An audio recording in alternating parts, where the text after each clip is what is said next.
The Gemini new moon happens on June 18th at 12:37 Eastern Standard Time. And one of the themes for this new moon is adapting to change. During a new moon period, we are reflective. We go within, we are quiet and contemplative, and it is a time to set new intention. And if you're in a place where you can plant seeds, it's a beautiful time to actually plant your garden or start some seeds. Now, Gemini rules communication. It rules socialization and it rules the mind. And so at this time, these are big parts of the theme playing out that we will want to reflect upon: how we're communicating, our thought processes, our socialization, and whatnot. And Gemini is also represented by the twin, so it's one of the signs of duplicity. And it is a time to reflect upon how we want more balance or harmony in our diverse ways of being. And maybe even how we can do more than one thing and how we can have balance in the different things that we are focusing our time and attention on. It's a sign of shape-shifting, so it's during the Gemini season where we may feel able to really get out of our normal ways of being and our habits and become someone new, become something new, embody new energy.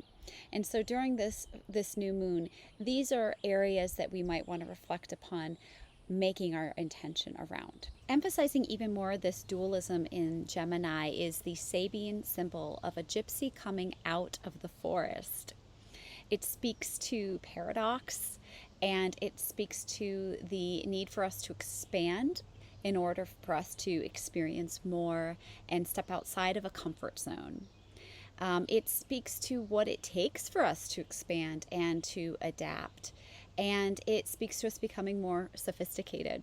It's this process of adaptation, which I feel Gemini very much embodies.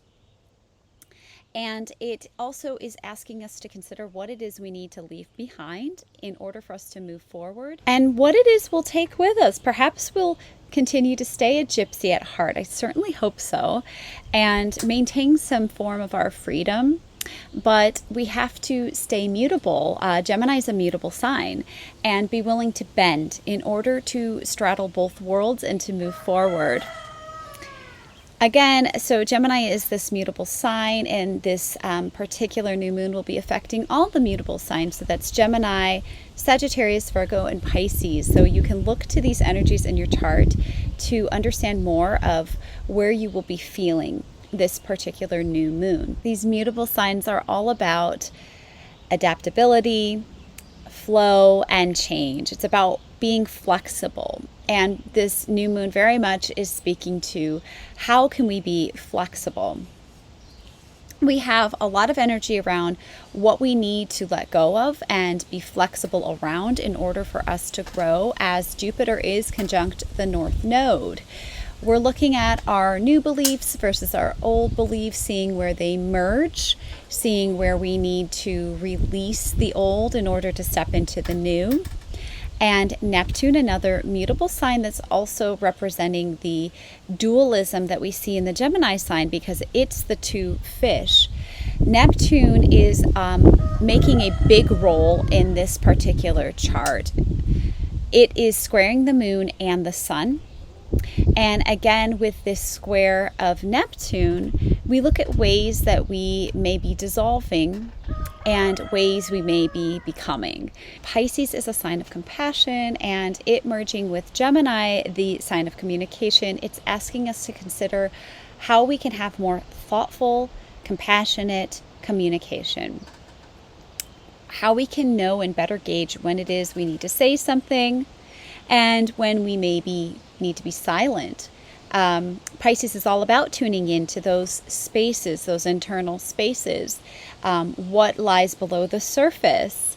And in this Pisces energy, we can tune into what's being communicated to us via our subconscious, and in that way reflect upon our dreams during this time in order to receive messages, and also just hearing what messages are potentially coming through in this Pisces Gemini energy.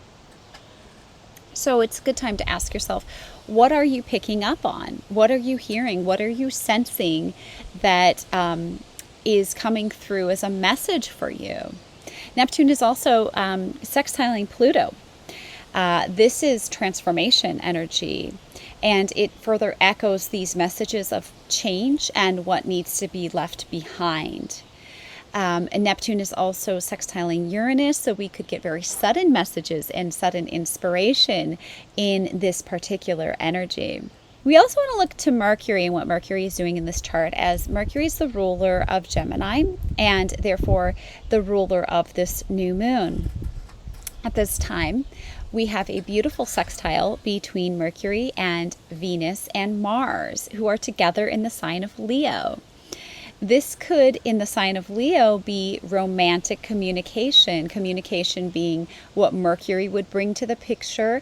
And then, of course, this beautiful connection, because Mars and Venus are conjunct, of the lovers in this particular chart. So we have the potential also for really romantic communication. We have romantic words, maybe art and poetry coming through in the energies of this chart. It could be a real activation of our creativity as these two planets are in the sign of Leo. Mercury also squares Saturn in this chart, and it asks us, are we making wise choices, and to really think through our communication. It's asking us to consider if we're being responsible with our communication, and also asking us to consider places we need to speak up for ourselves and or others. With this Venus conjunct Mars energy that I just love, I feel we're really bringing in the divine masculine and the divine feminine. These two planets are on their respective thrones in the sign of Leo. They're in their power. They're both rather powerful and happy in the sign of Leo. To me, it speaks to the body. It speaks to stepping into a greater vitality and perhaps stepping into better alignment with our relationships, more aligned relationships that will help us become more vital and more strong. And as we maybe align these masculine and feminine principles within ourselves, again, that's the duality coming into play in this chart, we can have more vitality within ourselves. This is very passionate energy as well. And it's energy about putting your authentic, true self out there. Now, the day before this new moon, Saturn is stationing retrograde. And so we are going to be internalizing the messages and archetypes of Saturn. And these are archetypes and messages around responsibility and gains that take effort. We see in this energy of the Saturn retrograde how we can look at these energies in a more personal way, look at how we may need to take more responsibility potentially for our spirituality as Saturn is in Pisces, how we may need to take more responsibility for our spiritual path.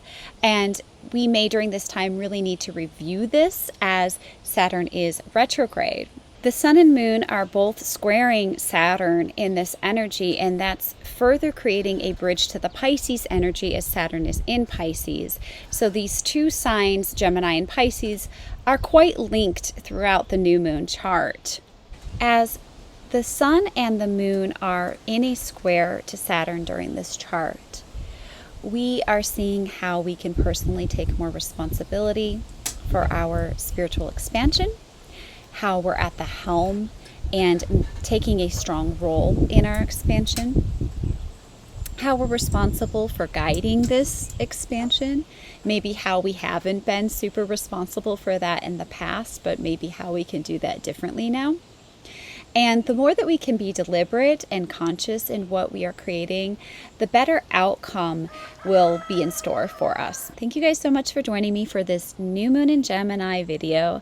I'll be back with a special video for my subscribers, sharing with you how this energy will affect each of the rising signs in particular. So please make sure that you're subscribed if you would like to get access to that video. Take care.